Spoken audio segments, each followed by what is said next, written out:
Hi all welcome to Footy Arena. Hansi ഫ്ലിക്കിന് കീഴിൽ മികച്ച പ്രകടനം ഇപ്പോൾ നടത്താൻ FC ബാഴ്സലോണക്ക് കഴിയുന്നുണ്ട്. അതിൽ എടുത്തു പറയേണ്ടത് അവരുടെ യുവതാരങ്ങളുടെ ഒരു കോൺട്രിബ്യൂഷൻ തന്നെയാണ്. Lamine Yamal, Cubarsi, Pedri, Gavi, അതുപോലെ തന്നെ ബാൾഡെ തുടങ്ങിയ പല യുവതാരങ്ങളും ഇപ്പോൾ മികച്ച പ്രകടനം നടത്തുന്നുണ്ട്.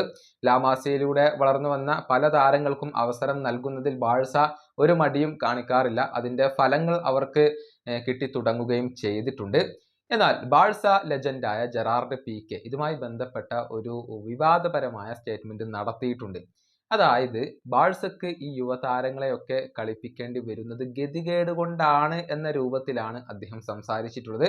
ബാഴ്സക്ക് ഈ താരങ്ങളിൽ കോൺഫിഡൻസ് ഒന്നുമില്ല, പക്ഷെ അവരെ ഉപയോഗപ്പെടുത്തേണ്ടത് അത്യാവശ്യമായതുകൊണ്ടാണ് ഇവരെയൊക്കെ കളിപ്പിക്കുന്നത് എന്നാണ് പീക്കെ പറഞ്ഞിട്ടുള്ളത്. അദ്ദേഹത്തിന്റെ വാക്കുകൾ ഇങ്ങനെയാണ്: കുബാർസി, ഗാവി, ബാൾഡെ തുടങ്ങിയ താരങ്ങൾ ഞങ്ങളുടെ ജനറേഷനിൽ ആയിരുന്നുവെങ്കിൽ കളിക്കാനുള്ള അവസരം ലഭിക്കുമോ എന്ന കാര്യം എനിക്കറിയില്ല. അവർ ഇപ്പോൾ കളിക്കുന്നത് അവരെ കളിപ്പിക്കേണ്ടത് ഒരു അത്യാവശ്യ കാര്യം ആയതുകൊണ്ടാണ്, അല്ലാതെ ഈ താരങ്ങളിൽ ക്ലബിന് ആത്മവിശ്വാസം ഉണ്ടായതുകൊണ്ടല്ല.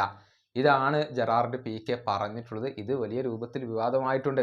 ബാഴ്സ ആരാധകരിൽ നിന്ന് തന്നെ പീക്കെക്ക് ഇപ്പോൾ വിമർശനങ്ങളും പൊങ്കാലകളും ലഭിക്കുന്നുണ്ട് എന്നുള്ളതാണ് വസ്തുത. എക്സിൽ അത് കാണാൻ കഴിയും.